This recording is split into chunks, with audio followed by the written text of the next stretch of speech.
2D animation in 2025 is thriving, and it's all because of streaming platforms. But why? Simple.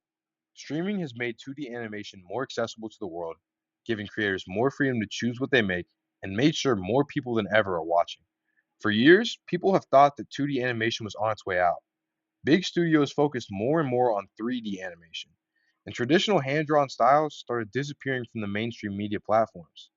But then streaming platforms came in, and the script completely flipped. Streaming platforms not only brought 2D animation back to the forefront of media, but they also gave it a whole new life. And that's what I'm talking about today. So let's start with the first big change: how streaming has made 2D animation more accessible than ever. Back in the day, if you wanted to watch an animated series, you'd have to catch it on TV at a specific time, or buy an expensive DVD for the show. And if you lived outside the US, good luck finding certain shows at all. Streaming changed everything. Now, 2D animated shows are readily available worldwide at the click of a button.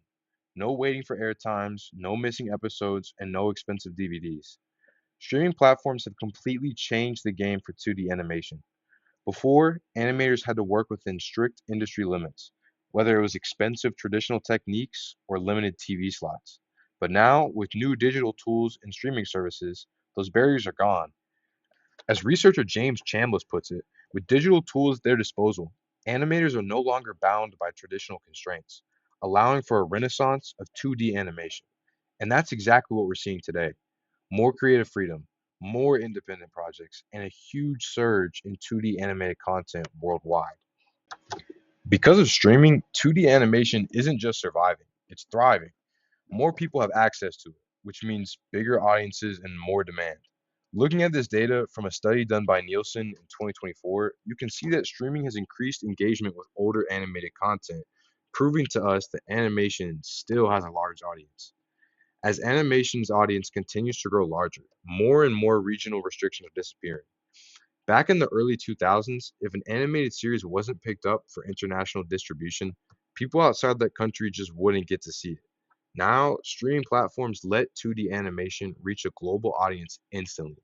And we can see this with shows like Arcane and Invincible, whom both became global hits overnight, reaching audiences instantly in a way that just wouldn't have been possible in the cable TV era.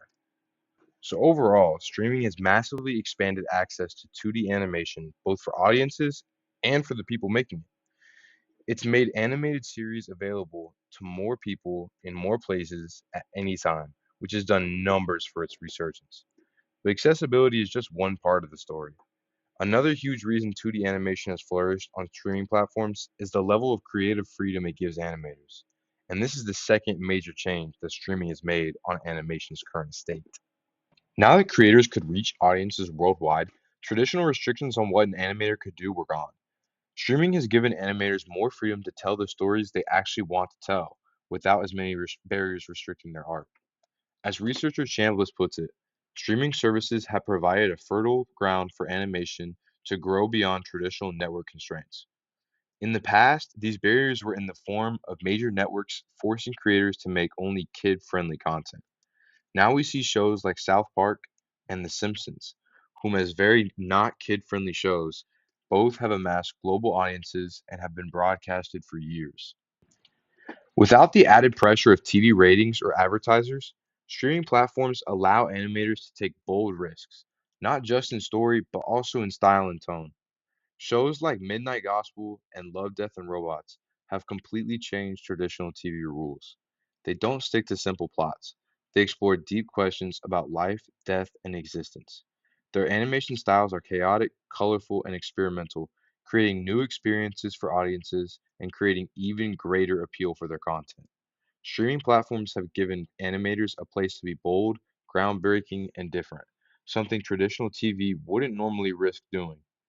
And it's not just the creators who benefit from streaming's newfound freedom. So do we. Audiences have completely changed how they interact with 2D animation, and streaming is a huge part of that. Which brings me to my third point. Before streaming, you pretty much had to wait a whole week, sometimes even longer for a new episode to drop. It was slow, and if you missed it on TV, you'd have to hope they had a rerun of it soon or you were out of luck. Now, platforms like Netflix, Hulu, and Crunchyroll drop entire seasons at once. You can binge a whole show in a weekend or even one night. But it's more than just about being able to watch shows faster. Streaming has made it so much easier for people to immediately jump online and share their interest. People post fan art, reaction videos, TikToks, and more. It's a chain reaction that happens the second a new episode drops for a show. For example, when Invincible Season 3 dropped this past month on Amazon Prime, TikTok was filled with video edits, fan costumes, and memes. The whole show went viral overnight. It became not just a show that people watched at that point, but a universe people felt they belonged to. Streaming doesn't only help fans find tons of new shows to love, it also gives them a way to turn that interest into action, boosting a show's popularity through posting on social media, saving shows from cancellation on online forums, and even influencing creators on what they make in the future. But it's not just fans doing all the work. Streaming platforms have realized just how powerful audience engagement around 2D animation really is. Today, they're putting millions of dollars into marketing animated shows, treating them like major blockbuster releases.